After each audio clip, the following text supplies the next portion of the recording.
செவ்வணக்கங்களை உரித்தாக்கிக் கொள்கிறோம்.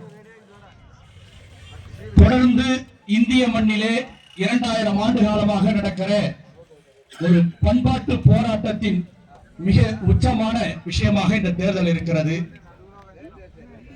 சனாதனத்துக்கும் வள்ளுவத்துக்கும் நடக்கிற போராட்டம், சனாதனத்துக்கும் பௌத்தத்துக்கும் நடக்கிற போராட்டம், சாதி ஆதிக்கத்துக்கும் சமத்துவத்துக்கும் நடக்கிற போராட்டம், வைதிகத்துக்கும் சித்தர் மரபுக்கும் நடக்கிற போராட்டம். இந்த போராட்டத்தில் தற்போது கார்ப்பரேட் பார்ப்பனியத்தோடு களவாணித்தனம் கூட்டுக்கொள்ளை சேர்ந்து இன்று ஒரு வெறுப்பு அரசியலை, ஒடுக்கப்பட்ட மக்களுக்கு எதிரான அரசியலை, சிறுபான்மையிற்கு எதிரான அரசியலை மிக துல்லியமாக கடுமையாக நடத்தி கொண்டிருக்கிறது. ஒரு 10 ஆண்டுகளுக்கு முன்பு மாட்டுக்கறி வெறுப்பு அரசியலை நடத்திய அதே பார்ப்பனியம் இன்றைக்கு எந்த இறைச்சியும் பயன்படுத்தக்கூடாது என்ற இடத்துக்கு போனது மட்டுமல்ல, தற்போது மீனுக்கு எதிரான அரசியலும் நடத்தி கொண்டிருக்கிறது. கோயில் நகரங்களிலே அல்லது பல நகரங்களிலே எந்த அசைவ உணவும் விற்கக்கூடாது, சமைக்கக்கூடாது, சாப்பிடக்கூடாது என்ற இடத்திற்கு அது நகர்ந்து கொண்டிருக்கிறது. இன்றைக்கு உலகத்திலும் இந்தியாவிலும் தமிழகத்திலும் 2 அரசியல் நடந்து கொண்டிருக்கிறது. ஒன்று ஆதிக்க அரசியல், இன்னொன்று ஆதிக்கத்தை எதிர்த்த போராட்ட அரசியல். அமெரிக்காவும் இஸ்ரேலும் நடத்துவது ஆதிக்க அரசியல், அதை எதிர்த்து ஈரான் நின்று அடிப்பது போராட்ட அரசியல். அமெரிக்கா நடத்துவது ஆதிக்க அரசியல், 70 ஆண்டு காலமாக எல்லா சிரமங்களையும் சந்தித்துக் கொண்டிருக்கிற சோசியலிச கியூபா நின்று நடத்துவது விடுதலை அரசியல். ஆனால் இந்தியா விடுதலை அரசியலில் இருந்த இந்தியாவை அடமான அரசியலாக ட்ரம்பிடம் அடமானம் வைத்தவர் மோடி. ஒரு இந்திய குடிமகன் கையில் விலங்கு போட்டு கார்கோ விமானத்தில் கொண்டு வந்து சரக்கை போல் கொட்டிவிட்டு போகும்போது கூட கண்டிக்க துப்பில்லாதவர். இந்தியா எங்கே பெட்ரோல் வாங்க வேண்டும் என்பதை கூட ட்ரம்ப் பெட்ரோலிய அமைச்சராக இருந்து செயல்பட்டு இருக்கார். நாம் என்ன வெளிநாட்டு உறவில் என்ன செய்ய வேண்டும் என்று வெளிநாட்டுத்துறை அமைச்சராக இந்தியாவிற்கு ட்ரம்ப் செயல்பட்டுக் கொண்டிருக்கிறார். இந்தியாவில் எந்த பொருள் விற்க வேண்டும், விற்கக்கூடாது என்பதற்கு அங்கிருந்து ஆணை போட்டுக் கொண்டிருக்கிறார். அதமான அரசியலாய், அடிபணிந்த அரசியலாய் இன்றைக்கு இந்தியாவை மாற்றிருக்கிற மோடி, அவரிடம் அட்மானமாயிருக்கிற எடப்பாடி.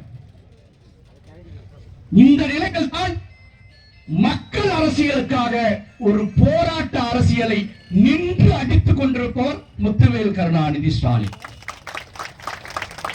அதற்கு துணையாக இருப்பவர்கள் திருமாவும் கம்யூனிஸ்டுகளும் மற்ற இயக்கங்களும் துணை நின்று அந்த போராட்ட அரசியலை வலுப்படுத்திக் கொண்டிருக்கிறோம்.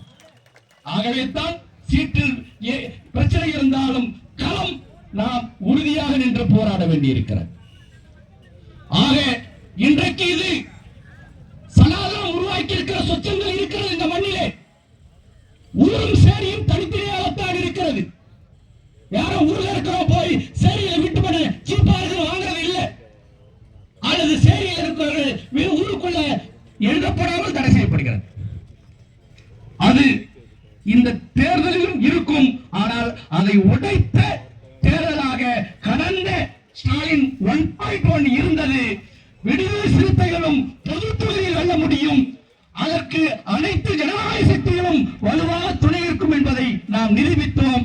அவர்கள் சமூக உரிமைக்காக போராடினாலும் சமூக ஒருங்கிணைப்புக்காக நல்லிணக்கத்துக்காகவும் இருப்பார்கள் என்பதை இந்த தொகுதி சட்டமன்ற உறுப்பினர் பனையூர் பாபு நிரூபித்தது மட்டுமல்ல, காட்டுமன்னார் கோயில் சிந்தனை செல்வன் அவர்களும் நிரூபித்து அதை உறுதிப்படுத்தியிருக்கிறார்கள். சமூக ஒற்றுமை மட்டுமல்ல, அரசியல் நல்லிணக்கத்தையும் நாங்கள் முன்கொண்டு செல்வோம். சமூக உரிமைக்கானது வேறு, பொது அரசியல் களம் என்பது வேறு என்பதை நிரூபித்திருக்கிறார்கள். ஆக கடந்த காலத்தில் சில 100 சில 1000 ஓட்டில் வந்த வித்தியாசம் இன்றைக்கு தொடர்ச்சியாக நடந்து மக்கள் அரசியல் என்பது அது இலவச அரசியல் அல்ல.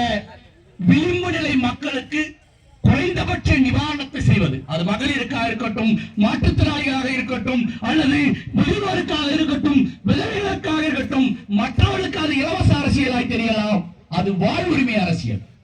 அது 8000 கூப்பனாக இருந்தாலும் சரி, அது வாழ்வுரிமைக்கான அவர்களை தகுதிப்படுத்துகிற அரசியல். ஆக அதை நோக்கி 2.0 ஸ்டாலின் 2.0 என்பது அல்லது திமுக தலைமையிலான 2.0 என்பது அந்த மக்கள் அரசியலில் முன்னோக்கிய பயணம். ஆகவே அந்த பயணத்திலே நாம் இந்த சட்டமன்ற தொகுதியில் பெருவாரியான வாக்கு வித்தியாசத்தில் தோழர் செந்தில் செல்வன் அவர்களை கடந்த காலத்தை விட பெருவாரியான வாக்கு வித்தியாசத்தில் நாம் வெற்றி பெற செய்ய வேண்டும். மார்க்சிஸ்ட் கம்யூனிஸ்ட் கட்சியின் சார்பாக ஒன்றிய செயலாளர்கள் செய்தி வட்ட செயலாளர் புருஷோத்தமன் அவர்களும், திருக்கோவிலூர் ஒன்றிய செயலாளர் ரஃபீக் அவர்களும் குறிப்பாக இந்த சனாதனத்தில் இருக்கிற இந்த அழுக்குகளுக்கு மத்தியிலே பிற்பட்ட பகுதியில் கவனம் செலுத்தி அங்கே வாக்கு சேகரிப்பிலே கம்யூனிஸ்டுகள் களமாடுவது, தெருமுனை பிரச்சாரம் நடத்துவது, விதிர் பிரச்சாரம் நடத்துவது என்று துல்லியமாக திட்டமிட்டிருக்கிறோம். அதனை திமுகவோடு இணைந்து அங்கிருக்கிற மற்ற எல்லா விடுதலை சிறுத்தைகள் உள்ளிட்ட அனைத்து கூட்டணி அமைப்புகளோடும் இணைந்து வலுவாக நடத்துவோம். இது வெறும் வெற்றிக்கான விஷயம் அல்ல. களத்தை ஜனநாயகப்படுத்தி இருக்கிறோம், களத்தை முற்போக்கானதாக மாற்றியிருக்கிறோம், முன்னேற்ற அரசியலை முன்கொண்டு செல்கிறோம் என்பதற்காக நிரூபிக்கிற அரசியல். அதை செய்யூர் சட்டமன்றம் நாம் கூட்டாக செயல்படுத்துவோம். எல்லோருக்கும் சிவவணக்கம்.